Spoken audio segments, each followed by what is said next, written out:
તો અત્યારે કપાસની ખેતીમાં કયા રોગ આવે છે અને કઈ જીવાત આવે છે તેના વિશે આપણે ચર્ચા કરી લઈએ અને કઈ દવાનો છંટકાવ તેના વિશે વાત કરીએ। કોઈ પણ ખેડૂતે બપોરના સમયે દવાનો છંટકાવ કરવો નહીં, કારણ કે બપોરના સમયે જે ગરમી પડવાના કારણે દવાની અસરકારક એટલી બધી જળવાતી નથી।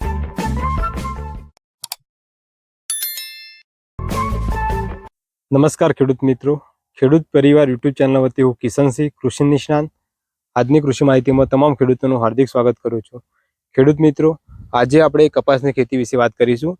લગભગ વાત કરીએ તો કપાસમાં લગભગ અત્યારે કપાસ બધા ખેડૂતોનો લગભગ 50 થી 60 દિવસનો થયો હશે અને છેલ્લા 15 થી 20 દિવસથી એક ધારો વરસાદ પડી રહ્યો છે અને છેલ્લા 2 દિવસથી વરાપ છે, એટલે કે વરસાદ નથી આવતો।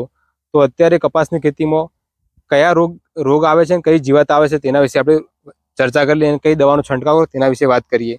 તો કપાસમાં વાત કરીએ તો અત્યારે આ તમે આ જોઈ શકો છો, થ્રિપ્સ, સફેદ માખી, લીલા તરતરિયા, મોલોમસી અને મિલીબગ આ જીવાતોનું નુકસાન જોવા મળી રહ્યું છે। તમે આ જોઈ શકો છો, પત્તા આ રીતે ઉપરની તરફ વળે છે અને આ ઘસરકા પાડીને નુકસાન કરે, થ્રિપ્સનું નુકસાન છે। અને સાથે સાથે કપાસમાં ક્યાંક ક્યાંક છોડ જવાના પણ પ્રશ્નો જોવા મળી રહ્યા છે। તો અત્યારે જે રીતે વરસાદ વિરામ લીધો છે અને અત્યારે ધીમે ધીમે સૂર્યપ્રકાશ નીકળી રહ્યો છે, તો કપાસની ખેતીમાં જે કપાસના ખેડૂતો છે તો ધીમે ધીમે ખેતરમાં આંટો મારશે તો કપાસમાં અમુક છોડ સુકાતા દેખાશે, એટલે કે ધીમે ધીમે ગરમી પડશે એમ થ્રિપ્સ જીવાતનું નુકસાન વધશે અને કપાસમાં સુકારાના પણ પ્રશ્નો જોવા મળશે। તો અત્યારે રોગ આવ્યા પહેલા આપણે કઈ દવાનો છંટકાવ કરીએ તો આ રોગને આવ્યા પહેલા આપણે નિયંત્રણ કરી શકીએ તેના વિશે વાત કરીએ। તો અત્યારે આપણે થ્રિપ્સ અને ચૂસિયા પ્રકારની જીવાત માટે વાત કરીએ તો માર્કેટમાં અત્યારે ઇમિડા 40% અને ફિપ્રોનિલ 40% આ બંને દવાનું કોમ્બિનેશન મળે છે, જે માર્કેટમાં પોલીસ, યોમેક્સના નામે મળી રહે છે। આ દવા લેવી, આ દવા આપણે એક પંપમાં 6 થી 8 ગ્રામ લેવાની।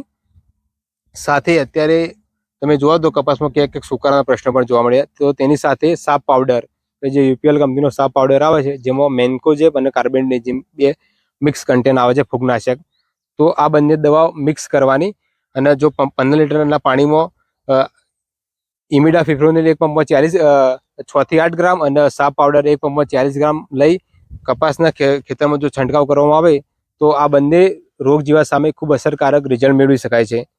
તો યાદ રાખવાનું કે ઇમિડા ફિપ્રોનિલ એક પંપમાં 6 થી 8 ગ્રામ અને સાપ પાવડર એક પંપમાં 40 ગ્રામ આ બંને દવાનો છંટકાવ ક્યારે કરવો કે સાંજના સમય, એટલે કે 4 વાગ્યા પછી જો છંટકાવ કરવામાં આવે તો સારામાં સારા રિઝલ્ટ મેળવી શકાય છે। કોઈ પણ ખેડૂતે બપોરના સમયે દવાનો છંટકાવ કરવો નહીં, કારણ કે બપોરના સમયે જે ગરમી પડવાના કારણે દવાની અસરકારક એટલી બધી જળવાતી નથી અને સાંજના સમયે દવાનો છંટકાવ કરશો તમને સારામાં સારા રિઝલ્ટો મળશે। તો તમે આ જોઈ શકો છો, અત્યારે કપાસમાં આ ચૂસિયા પ્રકારની જીવાત અને આ થોડા ફૂગનો એટલે કે સુકારાનો પ્રશ્ન જોવા મળી રહ્યો છે। તો તમે આ દવાનો છંટકાવ કરશો તો તમને કપાસ ખેતીમાં સારામાં સારા પરિણામો મળશે। અને ખેતીની આવી જ અવનવી માહિતી માટે જોડાયેલો ખેડૂત પરિવાર યુટ્યુબ ચેનલ સાથે। અને તમને કપાસની ખેતી વિશે કોઈ પણ પ્રશ્ન હોય તો અમને કોમેન્ટ બોક્સમાં કોમેન્ટ કરીને અવશ્ય જણાવજો। આભાર। જય જવાન, જય કિસાન, જય ગૌ માતા।